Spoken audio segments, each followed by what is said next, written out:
오늘 말씀은 예수님을 따르는 길, 예수님을 따르는 길이란 말씀으로 말씀 전하겠습니다. 우리는 계속해서 매일 성경 따라서 마가복음 본문을 쭉 살펴보고 있죠. 새벽 기도 때 계속해서 마가복음 본문으로 진도를 나가고 있습니다. 근데 성경에서 좀 안타까울 때가 주일 새벽에 마가복음 본문이 나올 때 그때가 참 아쉬워요. 그 본문이 중요한 본문이면 지나가기가 너무 아까운 거죠. 뭐 성경에 중요하지 않은 성경이 어디 있겠습니까마는 오늘 본문은 지난주 주일날 묵상했던 본문인데 이 본문은 특별히 제자도에 관한 거예요. 제자라는 어떤 사람인지, 그리고 예수님을 어떻게 따라가야 하는지 명확히 보여주는 본문이기에 아주 중요합니다. 그래서 오늘 다시 한번 이 본문 살펴보도록 하겠습니다. 오늘 말씀은 베드로가 자신의 신앙 고백을 하고 예수님께서 그 신앙 고백을 들으시고 십자가에 달리실 것과 부활에 관한 첫 번째로 그 제자들에게 말씀하시고 가르치신 이후에 예수님께서 제자들에게 나를 따라오려거든 자기를 부인하고 자기 십자가를 지고 나를 따를 것이다 라고 말씀하셨다는 것입니다. 오늘 이것이 오늘 내용이죠. 그렇다면 예수님을 따라가는 제자가 되려면 어떻게 해야 될까요? 예수님을 따라가는 제자가 되려면 첫 번째는 신앙 고백이 있어야 합니다. 오늘 8장 27절에 예수님과 제자들이 빌립보 가이사랴 여러 마을로 나가십니다. 이것은 가이사랴 빌립보라고도 부르는데 어떤 곳입니까? 갈릴리 북쪽 이스라엘 맨 끝에 위치해져 있어요. 작년 상반기에 성지순례 갔을 때 갈릴리를 지나서 가이사랴 빌립보에 도착했습니다. 저희 가이사랴 빌립보예요. 저희 권사님들 저기 계시죠? 이전에는 거기에 그리스 신들과 우상과 로마의 신전들이 있었다고 해요. 저기 가운데 부분이 아까 사진 찍은 부분이거든요. 옛날에는 다 이렇게 신전들이 있었고 모든 바위를 깎아지른 것 같은 모든 곳마다 우상이 가득하게 있었다고 합니다. 그리스 우상들과 로마 신전이 가득히 있었다고 해요. 헤롯이 자기의 네 아들을 분봉왕으로 세웠는데 그 중에 빌립을 이곳으로 주고 빌립은 이 로마 황제 티베리우스 가이사에게 잘 보이기 위해서 여기다가 큰 신전을 만들어 놓은 거죠. 대리석으로 된. 우상이 가득한 이곳에서 예수님께서 제자들에게 물으시는 것입니다. 우상이 가득히 있어요. 이방신을 섬기고 있어요. 이 갈릴리를 지나 이스라엘 맨 북쪽의 지역이죠. 거기서 제자들에게 물으십니다. 사람들이 나를 누구라 하느냐? 그때 제자들은 예수님을 구약의 위대한 인물들과 견주어 이야기합니다. 사람들이 예수님을 세례 요한이라고도 하고 엘리야라고도 합니다. 그 외 선지자라고도 합니다. 사람들의 이야기를 이야기합니다. 근데 그때 예수님께서 또 제자들에게 이렇게 물어보십니다. 너희는 나를 누구라 하느냐? 왜 예수님께서 제자들에게 이런 질문을 던지셨을까요? 예수님께서 제자들이 예수님을 어떻게 생각하고 있는지 확인하고 싶으셨을까요? 아니면 예수님께서 제자들을 통해 자신이 그리스도이심을 좀 자랑하고 싶으셨을까요? 왜 이 질문을 하셨을까요? 예수님께서는 사람들이 나를 누구라 하느냐에 대한 관심이 있으신 것이 아닙니다. 예수님께서는 예수님을 따르는 제자들이 예수님을 어떻게 생각하느냐가 중요한 거예요. 예수님을 따라다니는 많은 군중들이 있었죠. 그들은 기적이 일어나면 막 모였다가 기적이 끝나면 다 돌아가 버립니다. 먹을 것이 있을 때는 막 모였다가 이해하기 힘든 말씀이 있으면 다 돌아갑니다. 그러나 제자들은 끝까지 예수님과 함께하죠. 여러분, 사랑하는 관계가 되면 세상의 많은 사람들이 나를 어떻게 생각하느냐가 중요하지 않습니다. 나를 사랑하는 그 한 사람이 나를 어떻게 생각하느냐가 중요하죠. 세상의 많은 여자들이 저를 어떻게 생각하느냐가 중요하지 않습니다. 제 아내가 저를 어떻게 생각하느냐가 중요하죠. 안 그런가요? 예. 세상에 많은 남자들이 나를 어떻게 생각하느냐가 중요한 게 아니라 내 남편이 나를 어떻게 생각하느냐가 중요한 거죠. 그런데 생각만이 아니라 그 사람이 그 생각을 표현하기를 바라죠. 우리는. 신앙이란 무엇입니까? 신앙이란 자기 고백입니다. 신앙이란 다른 사람들의 이야기가 아닙니다. 객관적인 신학 이야기도 아닙니다. 신앙이란 바로 나의 이야기죠. 그래서 신앙은 객관적이 아닙니다. 철저하게 주관적입니다. 그래서 제자의 첫 번째는 신앙 고백이 있어야 하는 거예요. 내가 예수님을 어떻게 생각하고 있는가? 예수님을 따른다는 것은 나의 신앙 고백이 있어야 됩니다. 그래서 예수님을 따르는 제자들은 어떻게 대답합니까? 함께 29절 말씀 봉독하겠습니다. 시작. 또 물으시되 너희는 나를 누구라 하느냐? 베드로가 대답하여 이르되 주는 그리스도시니이다 하매. 아멘. 그리스도라는 말은 크리우, 기름 붓다라는 뜻이죠.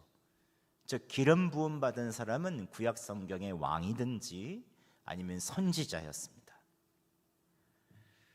그래서 히브리어로 메시아를 그리스어로 번역한 말이 바로 그리스도입니다. 즉 오늘 베드로가 고백한 말은 예수님은 구약 시대에 예언하신 그 메시아이십니다. 그리스도십니다 라고 명확히 고백한 거죠. 놀라운 고백입니다. 정확한 고백이죠. 그래서 예수님께서는 다른 성경에는 이것을 알게 한 것은 내가 아니라 하나님이시다 라고 칭찬하시죠. 그런데 베드로의 이 신앙 고백은 좀 엉겁결에 나온 것 같긴 합니다. 잘 모른 것 같긴 해요. 예수님이 어떤 분이신지. 왜냐하면 예수님 십자가에 달려 돌아가실 때 3번이나 부인하고 도망갔잖아요. 진짜 예수님이 그리스도시며 구약 성경에서 예언하신 그분이라는 것을 철석같이 믿었다면 그는 도망가지 않았을 것입니다. 예수님의 말씀 그대로를 믿고 십자가 이후에 부활할 것을 믿고 예수님의 십자가를 떠나지 않았을 것입니다.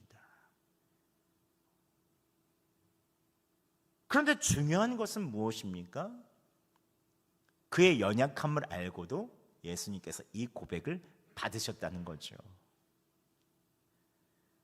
왜 그런 것입니까? 입으로 시인하는 것은 중요합니다. 좀 부족하고 어리숙해 보여도 입으로 시인하는 것부터 이 신앙이 출발하죠. 그래서 로마서 10장 10절에도 이렇게 말합니다. 사람이 마음으로 믿어 의에 이르고 입으로 시인하여 구원에 이른다 라고 말하죠. 입으로 시인해야 합니다. 마음으로만 있어서는 안 됩니다. 입으로 시인해야 합니다. 그만큼 입술의 신앙 고백은 참 중요합니다. 부부 간에도 자식 간에도 사랑한다는 말을 하는 게 참 중요합니다. 입으로 한 그 고백 때문에 내가 더 사랑하게 되는 경우가 많습니다. 사랑해 하면 안 사랑할 수가 없거든요. 입의 고백은 참 중요합니다. 뭐라 그러고 표현을 해야 돼. 하지만 마음에 있어서는 가만히 있는 것들은 금방 감정은 사라집니다. 마음에 있는 이야기가 밖으로 나와서 언어가 될 때 그때 돌이킬 수 없는 것입니다. 말은 나의 존재가 되고 나의 신앙이 됩니다. 그래서 말이 중요하고 고백이 중요한 것입니다. 그러면 제가 여러분에게 여쭤보겠습니다. 지금 주님께서 여러분에게 너는 나를 누구라고 하느냐라고 물으시면 여러분 예수님께 어떻게 대답하시겠습니까? 다른 사람 이야기하는 것 말고 여러분은 예수님께 나의 예수님을 어떻게 고백하시겠습니까? 한번 마음으로 한번 생각해 보시죠. 오늘 예수님께서 신앙 고백을 물어본 장소도 중요합니다. 가이사랴 빌립보 같은 세상 한복판에서 우상이 가득한 곳에서 여러분은 예수님을 어떻게 고백하고 계십니까? 직장 한복판에서 내가 싫어하는 사람 앞에서 예수님께서 너는 나를 누구라고 하느냐 물어보시면 여러분은 어떻게 대답하시겠습니까? 자신 있게 예수님이 나의 그리스도라고 고백하실 수 있으시겠습니까? 내 몸이 아프고 병들지라도 예수님이 나의 그리스도십니다라고 확실한 고백이 나오겠습니까? 오늘 수요기도에 오신 분들은 우상이 가득한 가이사랴 빌립보에서 베드로가 미숙하지만 즉각적으로 예수님이 나의 그리스도이심을 고백한 것처럼 예수님에 대한 신앙을 입술로 고백하시기 바랍니다. 자주 고백하시기 바랍니다.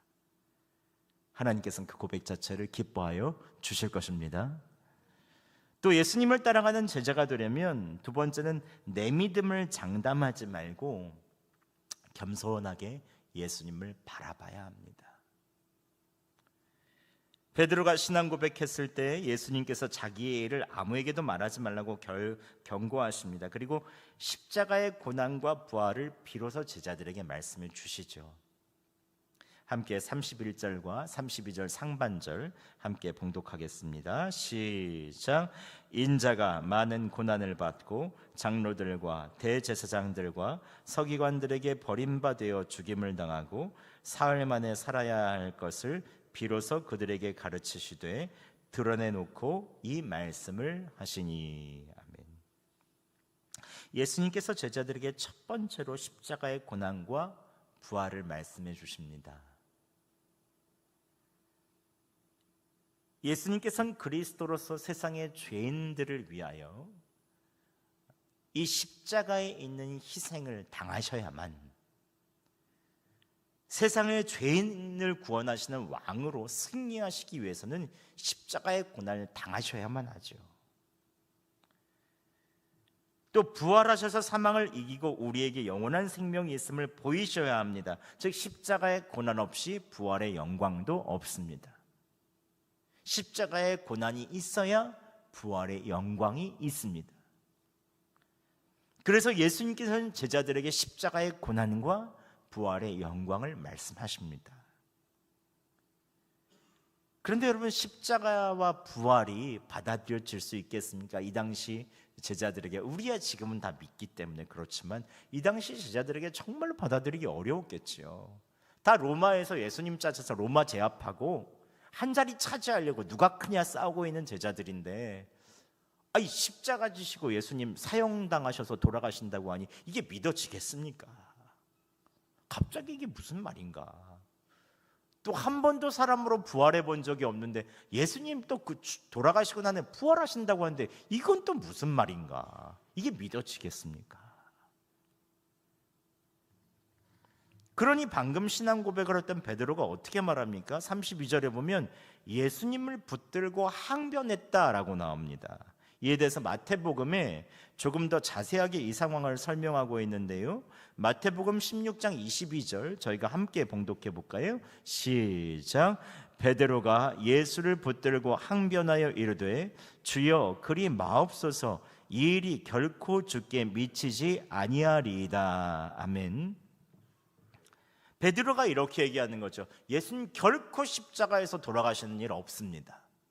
이 일이 미치지 않을 것입니다.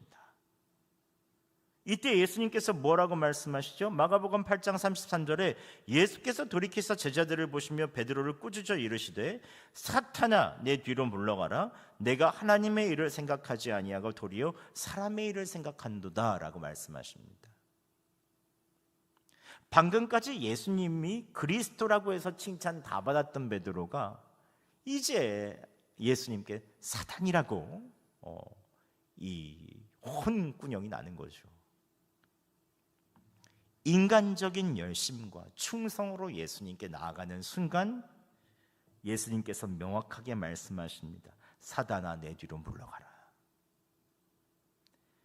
베드로가 장담한 것은 무엇입니까? 예수님께 결코 십자가의 고난이 미치지 않을 것입니다. 예수님은 꽃길만 걸을 것입니다 라고 얘기하는 거죠. 여러분, 그리스도인은 긍정적으로 사는 것이 좋습니다. 십자가에 예수님이 죽으셨는데 부활하셨다는 것을 믿는 것만큼 긍정적인 게 어디 있습니까? 그래서 그리스도인들은 굉장히 긍정적이죠. 그런데 십자가의 고난이 없이 낙관적으로만 사는 것은, 이것은 복음이 아닙니다. 믿는 자에게 능치 못하는 일이 없다라고만 말하면 안 됩니다. 믿는 자는 고난을 당하지 않는다? 항상 좋은 일만 있을 것이다? 이거 아닙니다. 하나님은 절대 고난을 주지 않으신다? 이거 아닙니다. 이것은 구약에서 거짓 선지자들이 이야기했던 것입니다. 죄악 가운데 있는 많은 왕들에게 거짓 선지자들이 다 나가서 악한 영들을 받았을 때 하는 얘기가, 앞으로 이 나라는 멸망하지 않을 것입니다. 이 나라는 좋은 일만 있을 것입니다. 꽃길만 걸을 것입니다. 이게 악한 영들의 소행이었습니다. 십자가를 빼고 부활이 없지요. 고난이 없이 꽃길만 간다는 것은 사단의 생각입니다. 그래서 오늘 예수님께서는 베드로에게 사단아 뒤로 물러가라 라고 말씀하시는 것입니다. 이것은 사단의 생각입니다. 물론 베드로의 마음도 이해가 갑니다. 예수님께 충성하고 싶은 마음이 있죠. 근데 내 방식으로서의 충성, 내 방식으로서의 믿음, 충성과 믿음을 장담했던 베드로가 어떻게 됩니까? 결국 예수님 부인하잖아요. 그렇기 때문에 우리는 나의 믿음을 장담해서는 안 됩니다. 나의 믿음은 환경에 따라서 이렇게 바뀌고 저렇게 바뀔 수 있습니다. 나의 믿음은 그래요. 왜냐하면 사람은 약하거든요.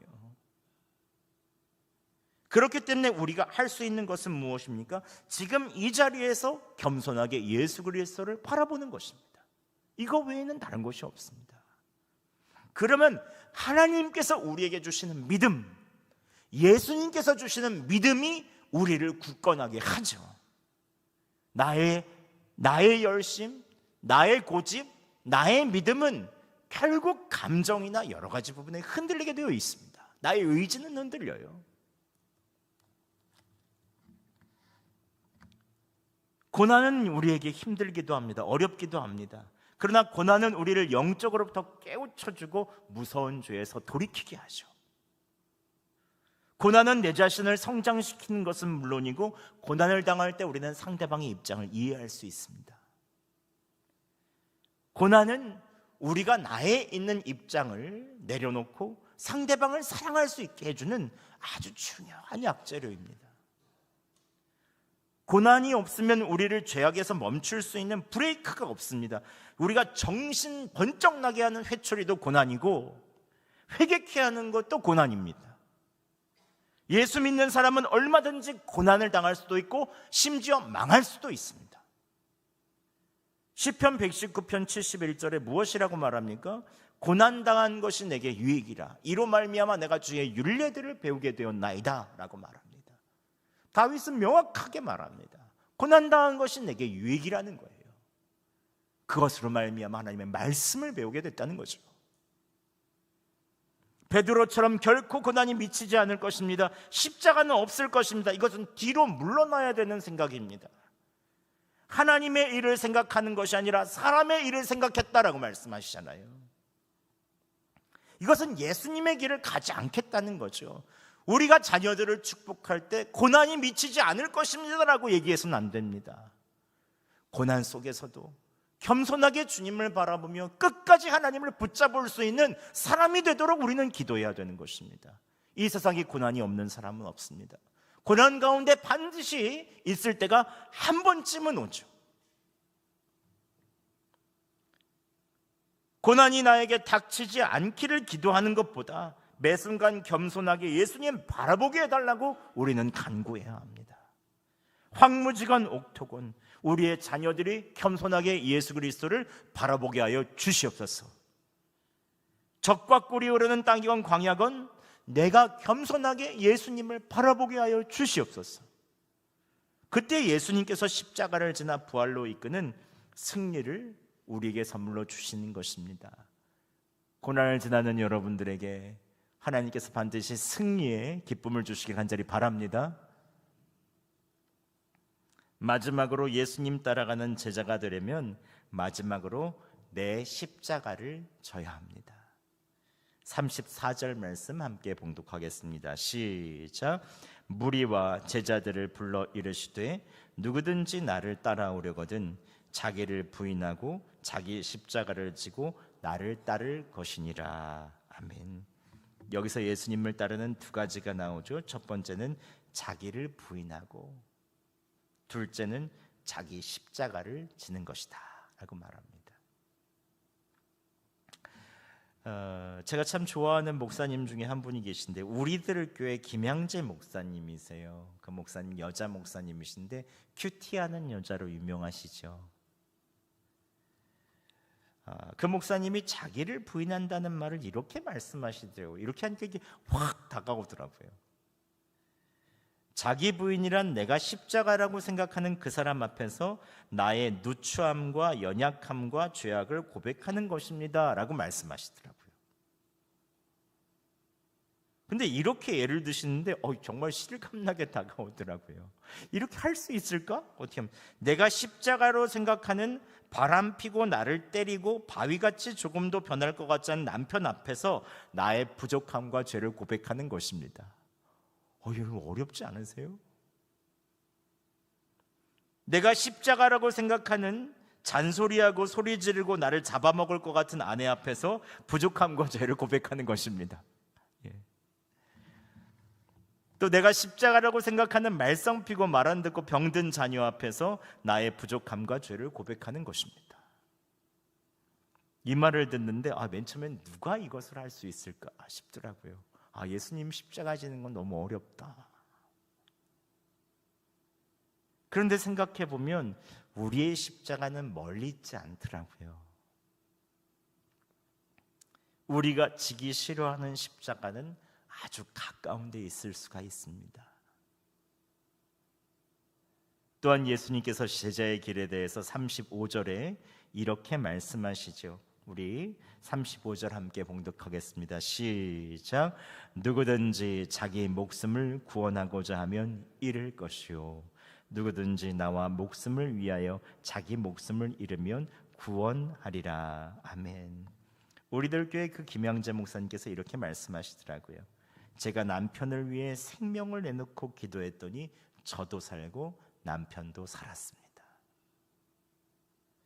남편을 위해 생명을 내놓고 기도했더니 하나님께서 구원해 주셨다는 거예요. 지금은 남편이 돌아가시고 없지만 평생 그 남편을 통해서 생명을 내놓고 다른 사람을 위해서 생명을 내놓고 기도하는 사람이 되었다는 거, 이렇게 고백하시더라고요. 여러분, 우리는 항상 살펴봐야 됩니다. 주님을 따르기 위해서 내가 져야 할 십자가는 무엇인가? 내 십자가를 지고 있습니까? 아니면 내 십자가를 피하고 있습니까? 우리에게는 오늘 말씀을 들으며 세 가지 질문이 있죠. 이 질문 앞에 여러분들 한번 자신을 비춰보시죠. 첫 번째, 여러분은 예수님의 제자로서 세상 한복판에서 예수님을 누구라고 고백하십니까? 자신 있게 여러분이 예수님을 고백하십니까? 두 번째, 여러분이 피하려고 하는 십자가가 있습니까? 여러분이 져야 하는 십자가는 무엇입니까? 이 질문에 답하시며 제자로서의 길을 가는 여러분 되시기를 예수 그리스도의 이름으로 축원합니다. 아멘.